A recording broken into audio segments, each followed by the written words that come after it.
அண்மைச் செய்தி. கோவை சூலூர் அருகே பாலியல் வன்கொடுமை செய்து கொல்லப்பட்ட சிறுமியின் குடும்பத்திற்கு முதலமைச்சர் விஜய் ஆறுதல் தெரிவித்தார்.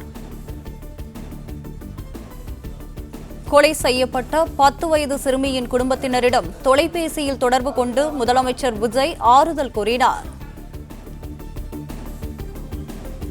இது தொடர்பாக கூடுதல் விவரங்களுடன் இணைக்கிறார் எமது செய்தியாளர் பாண்டியராஜன். பாண்டியராஜன், வணக்கம். விவரங்களை பதிவு செய்யலாம். கோவையில் 10 வயது சிறுமி கடத்தப்பட்டு கொலை செய்யப்பட்டுள்ள வழக்கு, அது தொடர்பாக நேற்று குற்றவாளிகள் கைது செய்யப்பட்டது. இந்நிலையில் அவருடைய உடல் ஒப்படைக்கப்பட்ட அவருடைய இறுதிச்சடங்கு என்பது சேலம் மாவட்டத்தில் இருக்கக்கூடிய மேட்டூரில் நேற்று நடைபெற்றிருந்தது. இன்று தமிழ்நாடு முதலமைச்சர் விஜய் அவர்கள் அந்த சிறுமியினுடைய குடும்பத்தினரை தொலைபேசி வாயிலாக தொடர்பு கொண்டு ஆறுதல் தெரிவித்திருக்கிறார். தமிழக வெற்றிகளுடைய அமைச்சர்களாக இருக்கக்கூடிய பார்த்திபன் மற்றும் சம்பத் ஆகியோர் அந்த குடும்பத்தினரை நேரடியாக சந்தித்து ஆறுதல் தெரிவித்திருக்கிறார்கள். அப்போது தொலைபேசி வாயிலாக தமிழ்நாடு முதலமைச்சர் அவர்களை தொடர்பு கொண்டிருக்கிறார். அந்த தகவலை அவர்களுடைய குடும்பத்தினர் தற்போது உறுதி செய்திருக்கிறார்கள். குறிப்பாக அந்த கோவையில் வீட்டுக்கு வெளியே விளையாடிக் கொண்டிருந்த அந்த 10 அருகில் வீட்டில் அருகாமையில் இருக்கக்கூடிய வீட்டில் உள்ள நபர்களால் கடத்தப்பட்டு பாலியல் செய்யப்பட்டு அவர் கொல்லப்பட்டார். அதன் பிறகு அந்த 2 குற்றவாளிகளும் கைது செய்யப்பட்டனர். தமிழ்நாடு முதலமைச்சர் அவர்கள் இது தொடர்பாக நேற்று ஒரு அறிக்கை ஒன்றையும் வெளியிட்டிருந்தார். இதுபோன்ற சம்பவங்களுக்கு கடுமையான நடவடிக்கை எடுக்கப்படும் என்கின்ற வகையிலும், இதுபோன்ற அராஜகங்களை ஒருபோதும் ஏற்றுக்கொள்ள முடியாது என்கின்ற வகையிலும் அவருடைய அந்த கருத்து பதிவுகளை செய்திருந்தார். 7 நாட்களுக்குள், அதாவது விரைந்து நடவடிக்கை எடுக்கப்படும் எனவும், விரைந்து இந்த சம்பவம் தொடர்பாக குற்றப்பத்திரிகை தாக்கல் செய்யப்பட்டு குற்றவாளிகளின் மீது கடுமையான தண்டனை வாங்கி கொடுப்பதற்கான நடவடிக்கைகளை அரசு மேற்கொள்ளும் என்கின்ற வகையில் ஒரு உறுதியளித்திருந்தார்.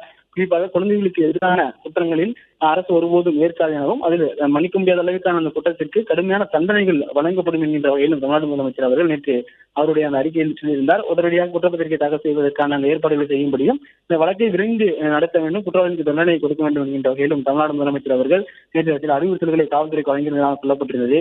இந்நிலையில் அவருடைய அந்த கோவை சிறுமியினுடைய சொந்த ஊரை பொறுத்தவரைக்கும் சேலம் மாவட்டத்தில் இருக்கக்கூடிய மேட்டூர் பகுதியில் இருக்கிறது. அங்குதான் அந்த சிறுமியினுடைய இறுதிச் சடங்கு செய்யப்பட்டது, அங்கு அவருக்கு தகனம் செய்யப்பட்டது. இன்று தமிழக அமைச்சர்கள் பார்த்திபன் மற்றும் சம்பத் ஆகிய இருவரும் அந்த குடும்பத்தினரை நேரடியாக சந்தித்து ஆறுதல் தெரிவித்திருக்கின்றனர். அப்போது தமிழ்நாடு முதலமைச்சர் தொலைபேசி வாயிலாக அந்த குடும்பத்தினரிடம் உரையாடியதாக சொல்லியிருக்கிறார்கள்.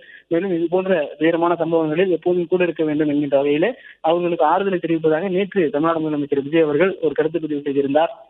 இந்த துயரத்தில் தானும் பங்கெடுப்பதாகவும், குற்றவாளிகள் மீது கடுமையான நடவடிக்கை எடுக்கப்படும் என்கின்ற வகையிலும் தமிழ்நாடு முதலமைச்சர் அவர்கள் நேற்று ஒரு ஆறுதல் கடிதம் ஒன்றையும் எழுதியிருந்தார். இந்நிலையில் இன்று அந்த சிறுமியினுடைய பெற்றோர்களிடம் தமிழ்நாடு முதலமைச்சர் விஜய் அவர்கள் தொலைபேசியை தொடர்பு கொண்டு பேசியிருக்கிறார். இவ்வாறு கைது செய்யப்பட்டிருக்கக்கூடிய அந்த குற்றவாளிகளுக்கு உடனடியாக விரைவான கடுமையான தண்டனை வாங்கி கொடுப்பதற்கான பணிகளை காவல்துறை மேற்கொள்ளும் என்கின்ற வகையிலே அவர் சொல்லியிருக்கிறார்.